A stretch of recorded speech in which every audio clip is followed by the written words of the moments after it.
If your goal in learning Japanese is to read manga, then this video is for you. Maybe you bought a bunch of manga, told yourself you were going to log in, and now you don't know what to do.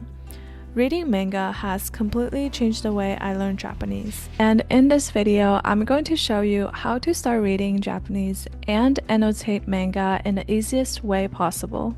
I love shonen and fantasy manga, for example Nanatsu no Taizai and Jujutsu Kaisen, but when you read this genre, there are a lot of technical terms I still find it challenging to understand, especially during fighting scenes. So for a beginner, it's better to find a less challenging genre. I recommend starting with classics like Doraemon or Shinchan. Since the setting is everyday life in a Japanese household, the language isn't too difficult. These are still some of my favorites even now.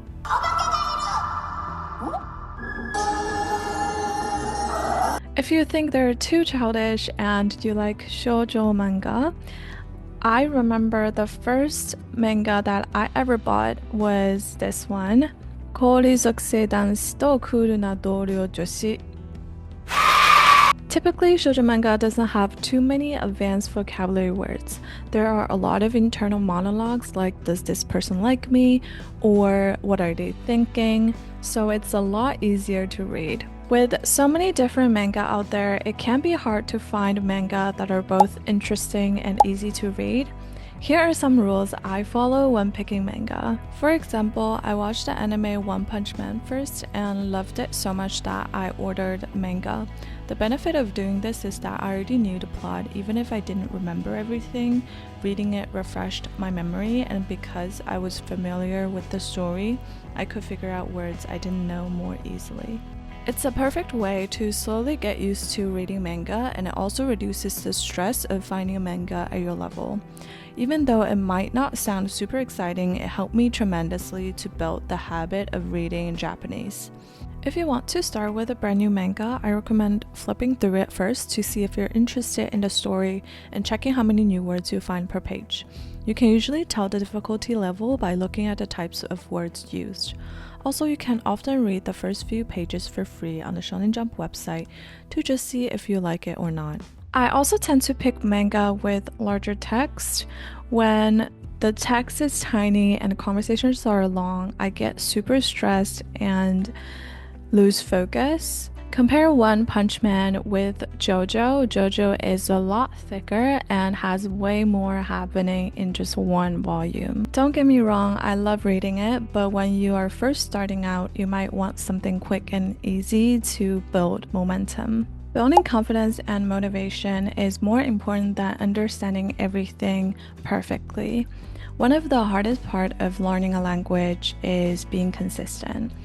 Reading manga is much more fun than taking classes and studying grammar, so make it enjoyable. That way, you'll feel motivated to keep reading. I find it less stressful to only translate when there are 2 or more words I don't understand in a sentence. And it's also important to remember it's okay to skip. When there are too many advanced words, you might feel like you need to look up everything, but that can get discouraging and very time consuming. Sometimes I just guess the meaning based on the context. You'll be surprised how many times you get it right. Also, it's okay to give up a manga if it's too difficult.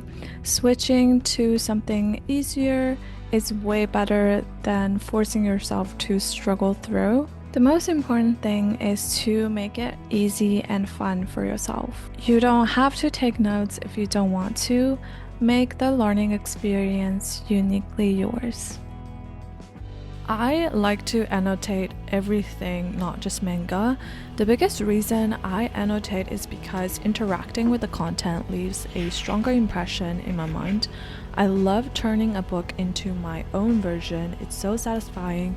It also helps me understand the story better when I reread. However, I annotate manga differently because there's usually not enough space to write on the side, and I don't want to make it messy. The purpose is to mark important scenes and collect new words. I don't take detailed notes while reading manga because I don't want to interrupt my reading flow. I want to stay fully immersed. Instead, I use tabs and highlighters for annotations. It's super convenient and easy to do anywhere. Since I read a lot of different manga at the same time, it's easy to forget the plot, so I use one color to mark major scenes or my favorite parts. That way when I reread, I can just revisit those pages without reading the whole volume.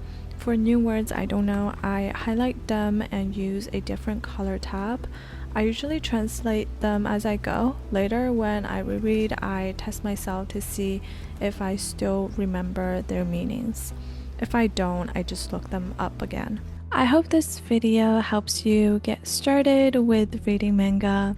I post language learning and productivity content, so if you're interested, please like and subscribe. I'll see you in the next video.